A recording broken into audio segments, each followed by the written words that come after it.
May cantaloupe pa dito. Alam ko maraming bulaklak. Hindi ko alam kung meron diba dito. Hindi ko. Tsaka kapag kaganto guys, wala nang ahas. So, ha? Oh my goodness. Oh my god.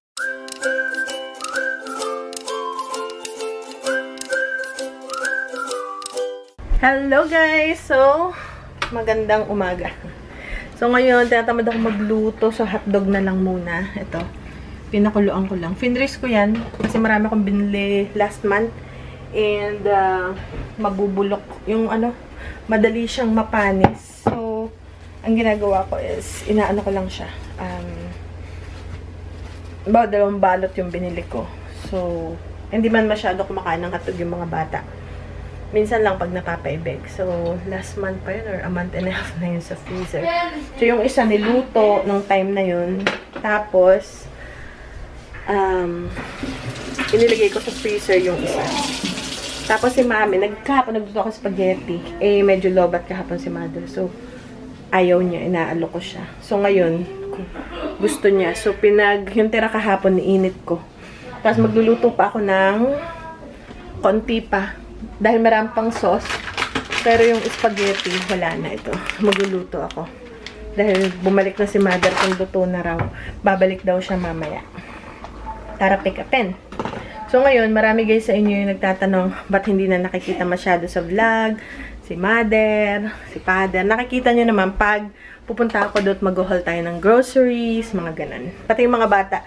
Kasi si kuya, ayaw niya na masyado sa binibidyo siya. Si Ben, okay lang. And, pero okay lang guys sila. Pero minsan, makikita nyo sila kasi si mother, araw-araw siyang pumupunta dito sa bahay. And, ayun, mga ganun. So, ito na lang pagmumukhang ito ang makikita niyo araw-araw. Minsan naman. Kasi si mother kasi pasulpot-sulpot siya. So, susulpot siya. And then, ganun. So, yun guys. So, yun ang dahilan. And, syempre, yung mga anak ko, especially yung malaki, si panganay, ayaw niya na minsan. Nung bata-bata, ay, ako.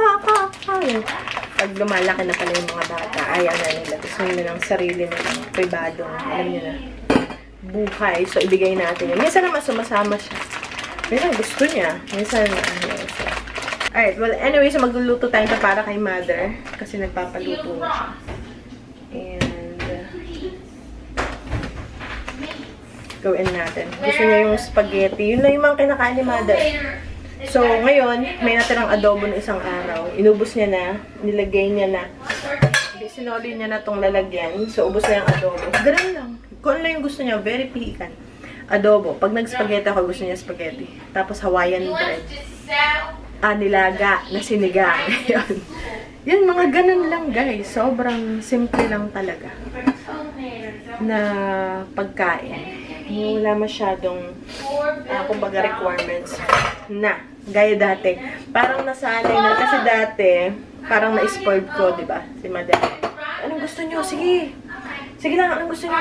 Bibigay mo. So, gusto ko ganito. Hindi lang ako magkanda o gaga kung paano lulutuin. Hindi naman ako marunong masyado magluto ng Filipino foods. Hanggang sa nawala na sa ako, hindi ko na ho kaya kung ano lang yung kaya kong lutuin. Yun lang. Gulay naman, hindi nangangain. Chinese, ayaw niya na rin. Chinese food. Mga take-out, ayaw niya maalat daw.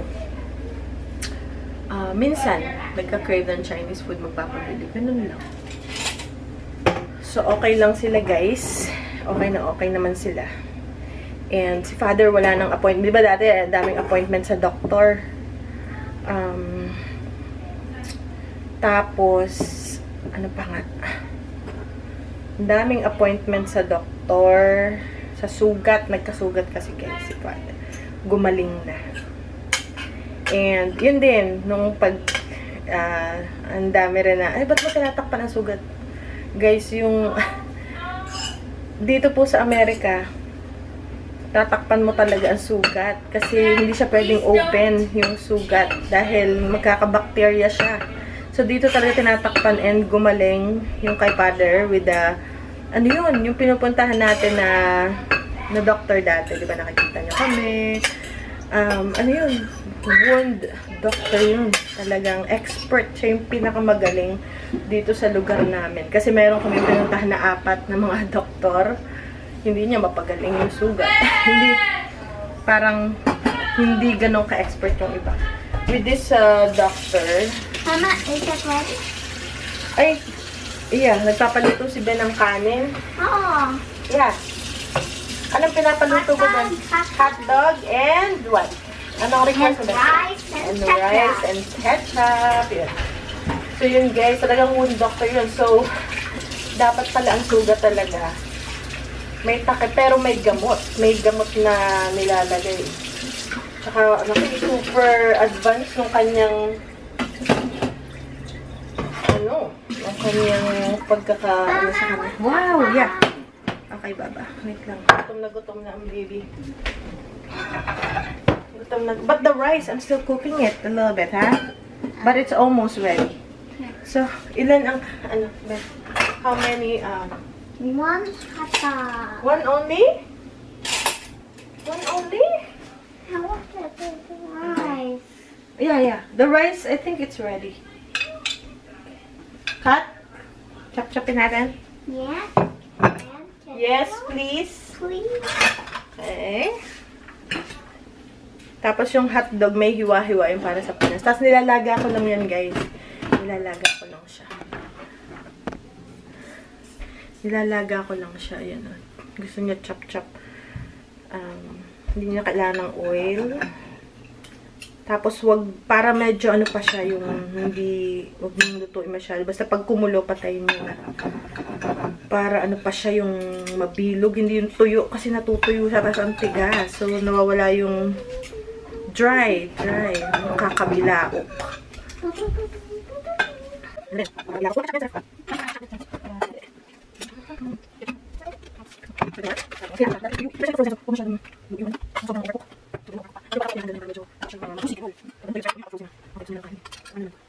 Don't forget to use it. Okay, another rice pot.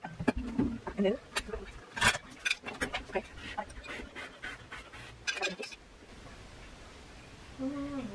This is for the rice.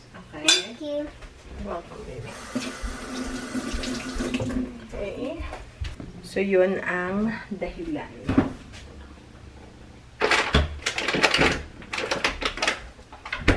Pero, ano naman, ano namin kayo, ating kayong i-update once in a while. Kina Mother. And minsan makikita nyo naman dyan si Mother. Kasi nga, lagi siyang andito, guys. Magluluto sana ako ng cabbage. Bagay dito, guys, sa hotdog ang cabbage at nilagang patatas. Wala na pala. Kaya ito na lang yung ating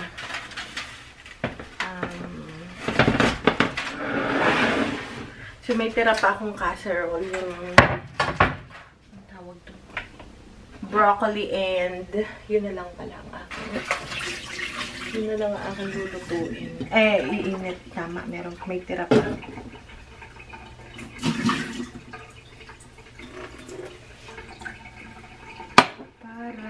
Meron tayong sides. O, diba? May natira pa. Ito yung... Tapos this weekend, ano kami? May kainan dun sa pamilya ng kasama ko. So, nagiging na silang independent, guys. Si Mami na lang. Nagluluto ko na konti adobo. Yeah, spaghetti. Papalit na sa spaghetti. Yun.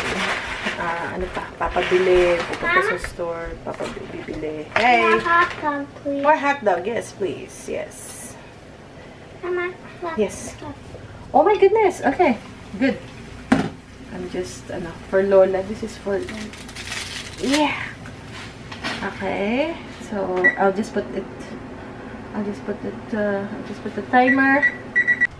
So, yan. Ano na? Ano ba oras na? Mga 6:30 na. Ba si Bebang? Bebang! Bebang! B for Bebang. Aba.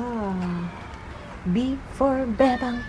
So ngayon, madali nang dumilim dahil na fall na, yung malamig na ang panahon, tapos na ang summer. Pag summer, mahaba ang araw. Pag fall na, taglagas, ayan o, yung mga dahon, nalalaglag na, is, na, madali nang dumilim. So, ito mga mag-aalas 7 na to guys ng gabi. So, konti lang, kahit konti tinatapon kasi nininik-nik sa loob ng bahay. Ano to? Ba't may plastic? Tapos, ito pa yung mga, alam mo na, yung ating mga iniipon. Tapos, ito yung tapos na to na compost. Ready na yan sana kaso, hindi ko na nagamit sa pangtabon ko na lang. Para makagawa pa tayo ng marami pa. Ayan. Tapos, tingnan ko kung may. So, itong ating, ito yung pinya, na ano siya talaga, nabuhay. Ito yung ating, di ko lang kung kailan ko harvestin yung sweet potatoes, kung meron ba talagang sweet potatoes. Dahil late to late bloomer. Pero ayan may bulaklak. May bulaklak pala ang sweet potatoes, Tapos, yung huli nating hinarvest na melon, yun na lang yung makakasurvive. Ito hindi na, Pero hindi natin alam, Baka makasurvive pa yan.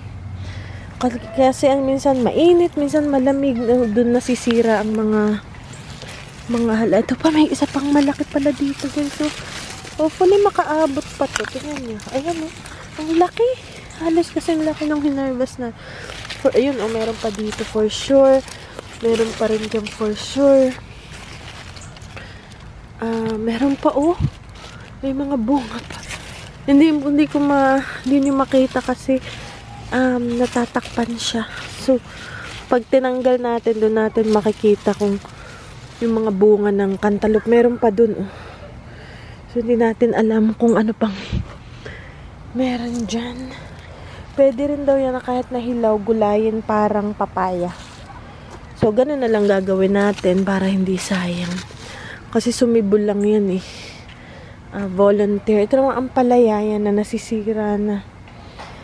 Kahit na may bunga pa siya, pag nalamigan, wala, automatic na mamatay na sila. Meron pa yan Ito, nasa na ito.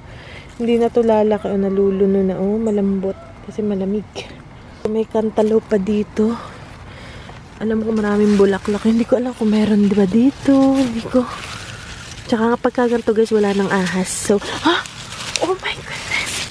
Oh my goodness. Tingnan nyo yan guys. What a surprise. Meron pa tayong cantaloupe. Oh my, matutuwa mga ba. Sabi ko na nga ba. Kasi alam ko dito, maraming bulaklak, tas nawala. Oh my goodness. Mga surprise na melon, meron pa pala. Yung akala mo tapos na, kaya for sure meron dyan na. Ang laki nito. Maganda